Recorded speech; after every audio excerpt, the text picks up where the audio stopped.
चलो विद्यार्थी मित्रों આવી જાઓ, ફટાફટ તૈયાર થઈ જાઓ। આપણે હવે આગળ વધીશું આ લેક્ચરની અંદર।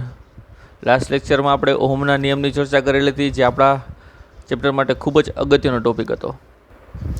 હવે આજના લેક્ચરમાં આપણે ચર્ચા કરીશું ઓહમના નિયમમાં આવતા અચળાંક એટલે કે અવરોધ વિશે। તો પહેલાં તો બાળકો અવરોધ એટલે શું એ સમજવું છે મારે। તો તમે फोर व्हील लईने अथवा तो बाइक लईने ज्यारे रस्ता पर निकळो छो त्यारे લીસો रोड होय, डामरनो रोड होय त्यारे तमे स्पीड मैक्सिमम आवे छे, तमे वधारे अंतर कापी शको छो। पण जो एनी जग्याए खाडा खडबचडावाळो रस्तो होय तो ए ज स्पीड घटी जाय छे अने एटला ज समयमां कापवुं पड़तुं अंतर पण शुं थाय छे, ओछुं थई जाय छे। तो ए जे खाडा खडबचड़ा जाय छे ए आपणा माटे अवरोध तरीके काम करे छे। तो एवी ज रीते अहींया प्रवाहनी अंदर विद्युत प्रवाहमां अवरोध तरीके वाहकना गुणधर्म है, एक वाहकनो गुणधर्म है जेने अवरोध तरीके ओळखवामां आवे छे, जे विद्युतभारनी गतिने शुं करे छे, अवरोधे छे। तो अवरोध एटले शुं, एनी बेसिक डेफिनेशन छे नानकड़ी एवी। तो कि अवरोध एटले वाहकमां विद्युतभारोनी गतिने अवरोधवाना गुणधर्म ने शू कहे छे, अवरोध कहे छे। विद्युतभारनी गति ने अवरोधवानो जे गुणधर्म छे ए गुणधर्म शेना तरीके ओळखाय छे, अवरोध तरीके ओळखाय छे। हवे एमां क्वेश्चन छे, 2 मार्कनो क्वेश्चन तमने पूछी शके कि अवरोध एटले शुं अने तेना मूल्यनो आधार कई कई राशिओ पर छे अथवा तो कोना पर छे। तो हवे आपणे ए समजવું જોઈએ કે अवरोधनुं मूल्य कोना पर आधार राखे छे।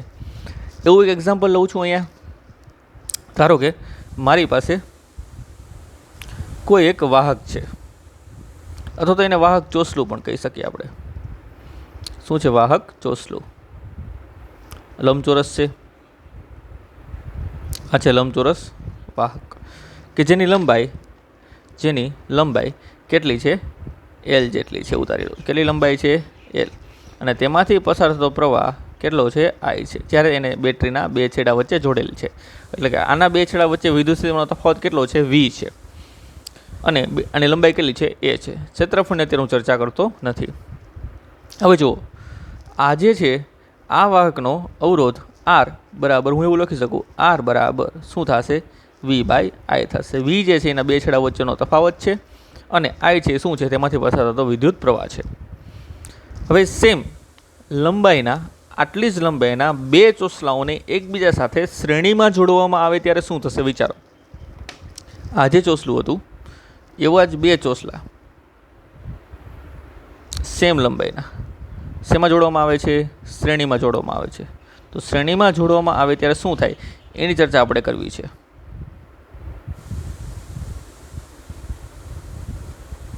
चलो, बे चोसला मैं कंटिन्यू कर दीधा छे। आ छे बे चोसला, बंने चोसलानी लंबाई सरखी छे, एटले के आनी लंबाई एल होय तो आनी लंबाई पण केटली थशे, एल ज थशे। बंनेनी लंबाई केटली छे, एल एल छे। तो आमांथी पसार थतो प्रवाह पण आई अने आमांथी पसार थतो प्रवाह पण आई। पण बंनेने ज्यारे श्रेणीमां जोड़वामां आवे छे त्यारे ज्यारे अहींया बेना मुक्त छेड़ा पासे ज्यारे बेटरी जोड़ेली होय त्यारे बंनेनी बेटरीना वोल्टेज एटले के आनो वोल्टेज पण वी थशे અને આનો વોલ્ટેજ પણ કેટલો થશે, વી। એટલે કે આના બે છેડા વચ્ચે વિદ્યુત સ્થિતિમાનનો તફાવત વી થશે અને આના બે છેડા વચ્ચે પણ વિદ્યુત સ્થિતિમાનનો તફાવત શું થશે, વી થશે। તો અહીંયા વોલ્ટેજ વધીને નવો વોલ્ટેજ જેને હું વી ડેશ ધારું છું એ કેટલો થઈ જશે, 2V જેટલો થઈ જશે। પ્રવાહ તો સેમ જ છે, શ્રેણીમાં હોવાથી પ્રવાહ બંનેમાંથી કેવો પસાર થશે, સરખો પસાર થશે, પણ વોલ્ટેજનું મૂલ્ય કુલ જે છે એ કેવું થઈ જશે, બમણું થઈ જશે। તો એટલા માટે અહીંયા નવો અવરોધ જેને હું આર ડેશ વડે દર્શાવું तो आर डैश बराबर आવું લખી શકું, वोल्टेज એટલે કે 2V છેદમાં પ્રવાહ, પ્રવાહ એટલે કે I। But V by I એટલે તો R થાય, એટલે કે જૂનો અવરોધ થાય જ્યારે એક ચોસલું હતું ત્યારે। તો અહીંયા આવું લખી શકું, R ડેશ બરાબર 2R। તો વિદ્યાર્થી મિત્રો ખાસ જો, અહીંયા અવરોધ બમણો થઈ ગયો। અવરોધ બમણો ક્યારે થયો, કે લંબાઈ વધારવામાં આવી ત્યારે। એટલે કે આના ઉપરથી હું એક નોટિફિકેશન વિચારી શકું છું કે અહીંયા અવરોધ જે છે એ અવરોધ વાહકની લંબાઈ પર આધાર રાખે છે, એટલે કે આર ચલે છે એલ, આવું હું વિચારી શકું। આર ચલે છે એલ, વાહકની લંબાઈ પર આધાર રાખે છે. આ મને ફર્સ્ટ રિલેશન મળ્યું. ચલો સેકન્ડ રિલેશન જોવા માગું છું. સેકન્ડ રિલેશન હવે હું શું કરું છું, આનું ક્ષેત્રફળ છે, આનું કુલ ક્ષેત્રફળ જે છે આડછેદનું ક્ષેત્રફળ એ કેટલું છે એ છે. હવે આ વાહકના ટુકડા કરું છું લંબાઈને સમાંતર. આ રીતે આમ બે ભાગ કરી નાખી છે. આમ બે ભાગ નથી કરવાના, આમ બે ભાગ કરવા છે, લંબાઈને સમાંતર સરખા બે ભાગ કરવા છે. એટલે કે આ રીતે કંઈક કરવી છે મારે વાત. આ જે ચોસલું હતું એ ચોસલાના તેની લંબાઈને સમાંતર બાળકો આપણે ભાગ કરવાના છે. લંબાઈને સમાંતર એટલે આ રીતે આ બે સરખા ભાગ કરી નાખ્યા મેં. આ બે સરખા ભાગ કરી નાખ્યા. તો ઉપરના ચોસલું છે એનું ક્ષેત્રફળ થશે a/2, a/2 અને નીચેનો ભાગ છે એનું ક્ષેત્રફળ પણ કેટલું થશે a/2. અને બંનેમાંથી પસાર થતો પ્રવાહ એ તો ડિવાઈડ થઈ જશે. આમાંથી I/2 અને આમાંથી પણ I/2. બંનેમાંથી પસાર થતો પ્રવાહ પણ ડિવાઈડ થઈ જશે. કારણ કે અહીંયા જે તમે બેટરી જોડશો તો આ બંને ચોસલાનું સમાંતર જોડાણ થશે અને સમાંતર જોડાણની અંદર પ્રવાહ જે છે એ ડિવાઈડ થાય અને વિદ્યુત સ્થિતિમાનનો તફાવત V કેવો હોય, સમાન હોય. લંબાઈ એટલી જેટલી છે, લંબાઈમાં કોઈ પણ પ્રકારનો ચેન્જ કરેલો નથી. તો સમાંતરમાં ખાસ યાદ રાખવાનું બાળકો, અહીંયા પ્રવાહ થઈ જશે બંનેની અંદર I/2, અહીંયા પણ પ્રવાહ થઈ જશે I/2. બંનેનો પ્રવાહ કેવો થઈ ગયો, અડધો અડધો. તો નવો અવરોધ અહીંયા મારે ડિફાઇન કરવો હોય તો એક વસ્તુ યાદ રાખવાની કે નવો પ્રવાહ છે પ્રત્યેકનો એ કેટલો થઈ ગયો, I/2 થઈ ગયો. જો પ્રવાહ I/2 થઈ જાય તો નવો અવરોધ જેનું R' કહું છું તો R' સૂત્ર શું હતું, V/I. V સમાન રહેશે, બંનેનો V એમ નામ રહેશે અને I છે એ થઈ જશે I/2. 2 ક્યાં જશે, ઉપર, એટલે 2V/ થશે I. અને V/I એટલે તમે લખી શકો R. R એટલે કે જૂનો અવરોધ. તો અહીંયા પણ અવરોધનું મૂલ્ય કેવું થઈ ગયું, બમણું થઈ ગયું. અવરોધનું મૂલ્ય કેવું થઈ ગયું, બમણું. એટલે કે અવરોધમાં શું થયો, વધારો. પણ ક્યારે વધારો થયો, તો કે ક્ષેત્રફળ જે છે આપણે કેવું કર્યું, અડધું કર્યું. તો અહીંયા એવું લખીએ કે અવરોધ જે છે એ આડછેદના ક્ષેત્રફળના કેવા પ્રમાણમાં હોય છે, વ્યસ્ત પ્રમાણમાં હોય છે. એટલા માટે લખું છું કે R ચલે છે 1/a. આ આપણને સેકન્ડ રિલેશન મળ્યું. આને સમીકરણ નંબર 1 કહું, આ સમીકરણ નંબર 2 કહું. એટલે કે આનો મતલબ એવો થયો કે કોઈ પણ વાહક પદાર્થનો અવરોધ જે છે એ વાહકની લંબાઈના સમપ્રમાણમાં હોય છે અને તેના આડછેદના ક્ષેત્રફળના કેવા, વ્યસ્ત પ્રમાણમાં હોય છે. તો બંને વસ્તુ યાદ રાખવાની બાળકો. અહીંયા બંનેને હવે હું સાથે લખું છું સમીકરણ નંબર 1 અને 2 પરથી. ચલો બંનેને સાથે લખીએ. સમીકરણ નંબર 1 અને 2 પરથી. સમીકરણ નંબર 1માં આવું મળ્યું, R ચલે છે, અને સમીકરણ નંબર 2માં એવું મળ્યું, R ચલે છે 1/a. બંનેને સંયુક્ત રીતે ભેગા લખો તો R ચલે છે L/a, લંબાઈના સમપ્રમાણમાં અને આડછેદના ક્ષેત્રફળના વ્યસ્ત પ્રમાણમાં. ગણિતના નિયમ મુજબ સમપ્રમાણતાની નિશાની કાઢવામાં આવે તો તમારે ત્યાં કોઈ શું મૂકવો પડે, અચળાંક મૂકવો પડે. એ અચળાંક જે છે એ મૂકી દઉં છું ρ, L/a. તો આ મળ્યું અવરોધનું અંતિમ સમીકરણ. અને જ્યાં ρ જે છે બાળકો, અહીંયા જે ρ આવે છે એ ρ શું છે, વાહકની અવરોધકતા, જેના વિશેની જાણકારી હવે આપણે આગળ મેળવશું. તો આ છે બેઝિક વસ્તુ. R એટલે શું, એટલે કે અવરોધ એટલે શું, તેના મૂલ્યનો આધાર કઈ કઈ બાબતો ઉપર છે. ખાસ યાદ રાખજો, શ્રેણી જોડાણની અંદર પ્રવાહ સરખો હોય, વોલ્ટેજ ડિવાઈડ થાય, અને સમાંતરમાં વોલ્ટેજ સમાન હોય, પ્રવાહ ડિવાઈડ થાય. તો આ રીતે બંનેનો સંબંધ, એટલે કે આરનો બંને સાથેનો સંબંધ, એટલે કે લંબાઈ અને ક્ષેત્રફળ સાથેનો સંબંધ મેળવી શકાય છે. તો બાળકો હવે આપણે આગળ વાત કરીશું અહીંયાથી લઈને કે વાહકની અવરોધકતા શું છે અને તેનો આધાર કઈ કઈ બાબતો ઉપર રહેલો છે.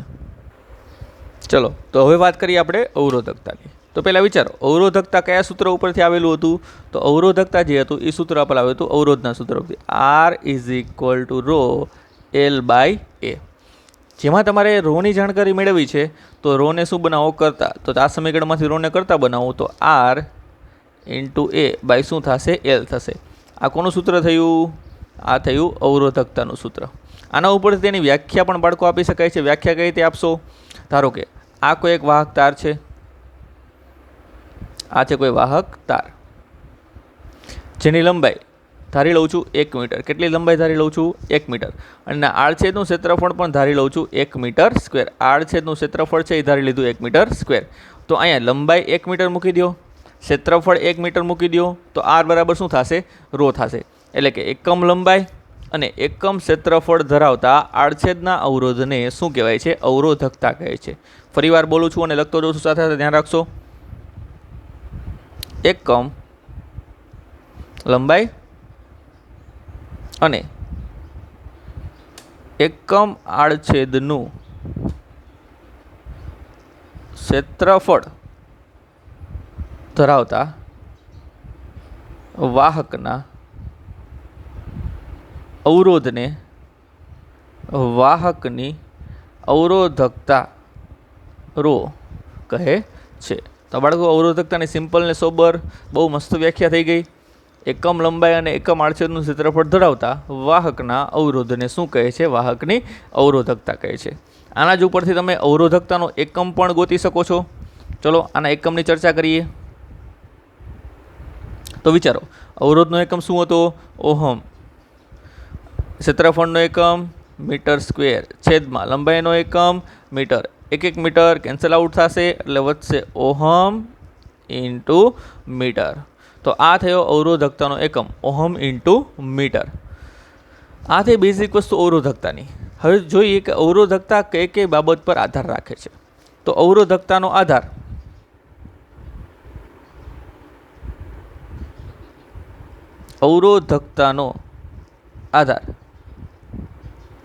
એ નીચેની મુખ્યત્વે 3 બાબતો ઉપર છે.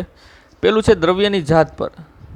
દ્રવ્યની જાત પર જો દ્રવ્ય બદલાઈ જશે, લોખંડ હોય તો તેની અવરોધકતા અલગ હોય, કોપર હોય તો તેની અવરોધકતા પણ કેવી હશે? અલગ અલગ. એટલે દ્રવ્ય બદલાય તો અવરોધકતા બદલાય. બીજી વસ્તુ, તાપમાન પર. આપણને ખબર છે તાપમાન સાથે કેવો સંબંધ ધરાવે છે. અને થર્ડ વન, દબાણ પર. આ ત્રણેય વસ્તુ પર અવરોધકતાનો આધાર રહેલો છે વિદ્યાર્થી મિત્રો. આ તે બેઝિક વસ્તુ અવરોધકતાની સૂત્ર, એકમ અને તેનો આધાર એ ખાસ યાદ રાખવાનું રહેશે. હવે વાત કરવી છે 2 નાનકડા એવા પોઈન્ટની. એક પોઈન્ટનું નામ છે વાહકત્વ અને બીજા પોઈન્ટનું નામ છે વાહકતા. ફરીવાર કહું છું, એક પોઈન્ટનું નામ છે વાહકત્વ અને બીજા પોઈન્ટનું નામ છે વાહકતા. તો ફર્સ્ટ પોઈન્ટ, પેલાનું નામ લખી છે આપણે વાહકત્વ, જેને ઇંગ્લિશમાં કન્ડક્ટન્સ પણ કહેવાય. શું કહેવાય? કન્ડક્ટન્સ. અને સેકન્ડ પોઈન્ટ જે છે એ છે વાહકતા. ચલો, વાહકત્વ એટલે શું? તો કે અવરોધની ખબર પડી. યસ. તો અવરોધનો જે વ્યસ્ત છે એ અવરોધના વ્યસ્તને શું કહેવાય છે? વાહકત્વ કહેવાય છે. તો સિમ્પલ એવી નાની એવી વ્યાખ્યા છે. અવરોધના વ્યસ્તને શું કહેવાય છે? વાહકતા કહેવાય છે. એટલે કે 1/r બરાબર શું બનશે? વાહકત્વ. અને વાહકત્વની સંજ્ઞા છે જી. શું છે? જી. તો આ થઈ ગયું જી ઇઝ ઇક્વલ ટુ 1/r. અને એકમની ચર્ચા કરીએ વિદ્યાર્થી મિત્રો, તો આનો એકમ જે છે એ શું થશે? 1/ઓહમ. તો આને ઓહમ ઇન્વર્સ પણ લખાય, અથવા તો સીધો લોટો હતો એ ઊંધો લોટો થઈ જશે, અથવા તો આને મોહ પણ લખાય. શું લખાય? મોહ. ઓહમનું ઊંધો મોહ. ઓહમ ઇન્વર્સ પણ ચાલે, મોહ પણ ચાલે. મોહની સંજ્ઞા આવી છે ઊંધો લોટો, અને લખી શકો તમે MHO અથવા તો મોહ રીતે ગુજરાતી ભાષામાં. અને આનો હજી એક એકમ છે સાયમન, જેને શેના વડે દર્શાવાય છે? કેપિટલ S વડે દર્શાવાય છે, સાયમન. તો આ બધા વાહકત્વના એકમ છે. એવી જ રીતે વાહકતા એટલે શું છે એની જાણકારી મેળવીએ. ચલો જેમ વિદ્યાર્થી મિત્રો અવરોધનું વ્યસ્ત વાહકત્વ છે, એવી રીતે અવરોધકતાનું જે વ્યસ્ત છે એ છે વાહકતા. તો વાહકતા એની વ્યાખ્યા લખીએ નાણાકીય એવી, અવરોધકતાના વ્યસ્તને શું કહે છે? વાહકતા કહે છે. એટલે કે 1/, અવરોધકતા શું હતી? રો. તો 1/ρ ઇઝ ઇક્વલ ટુ થઈ જશે સિગ્મા. વાહકતાને શેના વડે દર્શાવાય છે? સિગ્મા વડે. અને રોને જો ઉલટું કરવામાં આવે તો આવું પણ બને L/R × A. આ રોનું સૂત્ર હતું, એને ઉલટાવી નાખો એટલે આવું સૂત્ર બનશે L/R ઇન્ટુ એ. તો આ થઈ ગયું કોનું સૂત્ર? વાહકતાનું સૂત્ર. વાત કરીએ આના એકમની, તો આનો એકમ પણ ઇઝી છે વિદ્યાર્થી મિત્રો. જે રોનો એકમ હશે એના કરતાં ઊંધો હશે. રોનો એકમ છે ઓહમ ઇન્ટુ મીટર, તો અહીંયા લખી શકાય ઓહમ ઇન્ટુ મીટરની -1 અથવા તો આને આવું પણ લખાય મો ઇન્ટુ મીટર ઇનવર્સ, અથવા તો અહીંયા આવું પણ લખાય સાયમન ઇન્ટુ મીટર ઇનવર્સ. કારણ કે મો એટલે શું થાય છે? Siemens into metre inverse. તો આને શું કહેવાય છે? વાહકતાના એકમો. અને જે આધાર અવરોધકતાનો છે એ જ આધાર કોનો છે? વાહકતાનો છે. અને બંને વસ્તુને સમજવા માટે સિમ્પલ એક નાનકડી વસ્તુ યાદ રાખવી. તમે 4 વ્હીલ લઈને જઈ રહ્યા છો, જો લીસો રોડ આવે તો વાહકતા વધારે હશે, અને જો ખાડા ખડબચડાવાળો રોડ આવે તો અવરોધકતા વધારે હશે. અને ખાસ વસ્તુને યાદ રાખવાનું, અવરોધકતા જે છે અને વાહકતા બંને એ દ્રવ્યના પરિમાણ પર આધારિત નથી. એટલે કે આ વાહક તારને જો ખેંચીને લાંબો કરવામાં આવે તો તેની લંબાઈ વધી જાય, આપણને ખબર છે, તો અવરોધકતા બદલાશે નહીં. એટલે એક વસ્તુ બંનેની અંદર ખાસ યાદ રાખવી, અવરોધકતા અને વાહકતા એ દ્રવ્યના પરિમાણ પર આધારિત નથી. આ વસ્તુ ખાસ યાદ રાખવાની રહેશે. તો વિદ્યાર્થી મિત્રો, આ થઈ બેઝિક વસ્તુ અવરોધકતા અને વાહકતાની. તો 4.4 નાનકડી રાશિ ભેગી થઈ ગઈ છે. એક છે અવરોધ, બીજી અવરોધકતા, નેક્સ્ટ છે વાહકત્વ અને વાહકતા. 4 રાશિ MCQ માટે ખાસ યાદ રાખવાની છે. આ બધા નાના સૂત્ર છે એ આપણને ક્યાં કામમાં આવશે? MCQની અંદર કામમાં આવશે. હવે થોડીક આને લગતી, એટલે કે અવરોધકતા અને અવરોધના જે સૂત્રો મળેલા છે એને અનુલક્ષીને આપણે થોડીક JEE નીટની પણ વાત કરીશું. ચલો, તો એ જ સૂત્રને લગતી આપણે હવે આગળ વાત કરીશું, થોડીક JEE નીટને લગતી. JEE NEET. ચલો, એના માટે હું એક એક્ઝામ્પલ પહેલાં લઉં છું, પછી આપણે વાત કરીએ. અહીંયા મારી પાસે કોઈ એક વાહક છે. એ વાહકની લંબાઈ, પહોળાઈ અને ઊંચાઈ તમને આપેલી છે. ધારો કે લંબાઈ છે 2 મીટર ધારી લઉં. ચલો, લંબાઈ છે 2 મીટર, પહોળાઈ છે 1 મીટર અને ઊંચાઈ છે 2 મીટર. તો બાળકો તમે આનું મને કદ કહો, તો કદનું સૂત્ર આવશે V = લંબાઈ ગુણ્યા પહોળાઈ ગુણ્યા ઊંચાઈ, એટલે 2 ગુણ્યા 1 ગુણ્યા 2 એટલે કે 4 મીટર ક્યુબ. હવે ધારો કે તાપમાન વધારીને અથવા તો બીજી કોઈ રીતે આ વાહકની લંબાઈ જો આપણે વધારી દઈએ, ચલો વાહકની લંબાઈ હું વધારી દઉં છું. વાહકની લંબાઈ શું કરી? આપણે વધારી દીધી. વાહકની લંબાઈમાં શું કરવામાં આવે છે? વધારો કરવામાં આવે છે. તો મને તેની લંબાઈ મળી ગઈ છે 4 મીટર, પહોળાઈ છે 1 મીટર અને ઊંચાઈ થઈ ગઈ 1 મીટર. લંબાઈ વધારો તો ઊંચાઈમાં ઘટાડો થાય, આપણને ખબર છે. તો હવે તેના કદનું સૂત્ર વાપરો. V = LBH, એટલે કે લંબાઈ ગુણ્યા પહોળાઈ ગુણ્યા ઊંચાઈ. તો એ થશે 4 ગુણ્યા 1 ગુણ્યા 1 એટલે કે 4 મીટર ક્યુબ. તો વિદ્યાર્થી મિત્રો, તમે એ શું જોયું? જો કોઈ પણ વાહકતાને ખેંચીને તેની લંબાઈમાં વધારો અથવા તો ઘટાડો કરવામાં આવતો હોય તો તેનું કદ જે છે એ શું રહે છે? અચળ. તો અહીંયા આપણે શું શીખા? V જે છે એ કેવું રહે છે? અચળ રહે છે. કદ કેવું રહે છે? અચળ રહે છે. તો આ બાળકોની નોંધ, મીન્સ કે આ વસ્તુની નોંધ આપણે ખાસ લેવી બાળકો, કારણ કે આનો ઉપયોગ આપણે ક્યાંક ને ક્યાંક JEE નીટની અંદર કરવાનો થશે.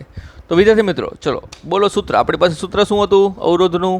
તો આપણને અવરોધ વિશે ખાલી આટલી ખબર હતી કે અવરોધ R ચલે છે L/A, અને સમપ્રમાણતાની નિશાની કાઢીને આપણે મૂકી લીધું R ρ L/A.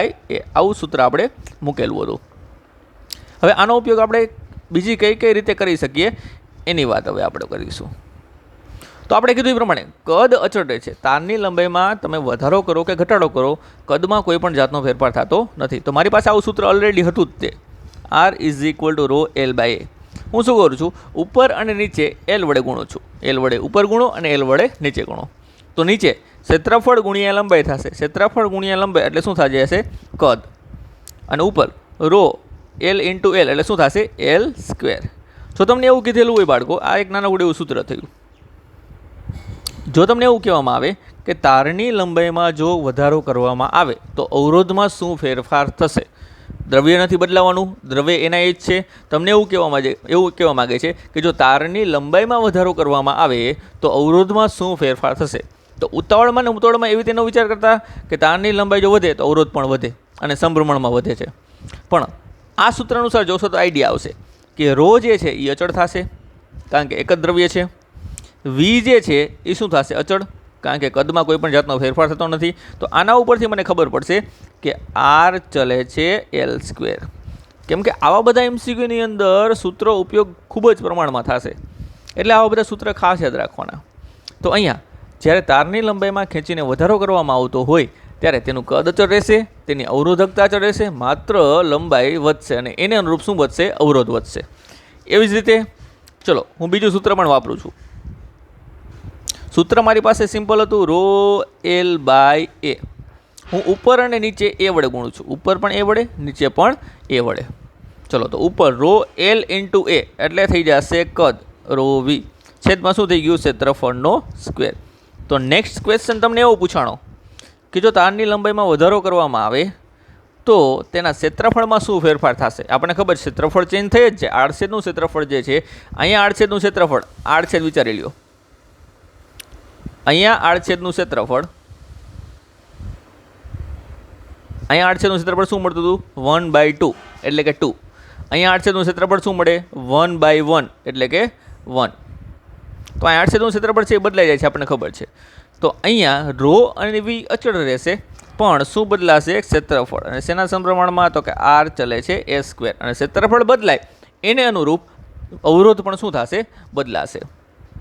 પણ જો તમારી પાસે કોઈ વાહક વસ્તુ આવી રીતે નળાકાર હોય, વાહક વસ્તુ કેવી હોય? નળાકાર હોય, તો આની પાસે ત્રિજ્યા હોય બાળકો અને લંબાઈ હોય, બે વસ્તુ હોય, ત્રિજ્યા અને લંબાઈ. તો અહીંયા જે ક્ષેત્રફળનું સૂત્ર છે, ક્ષેત્રફળનું સૂત્ર એ આ રીતે આવશે, રો વી છેદમાં ક્ષેત્રફળનો વર્ગ.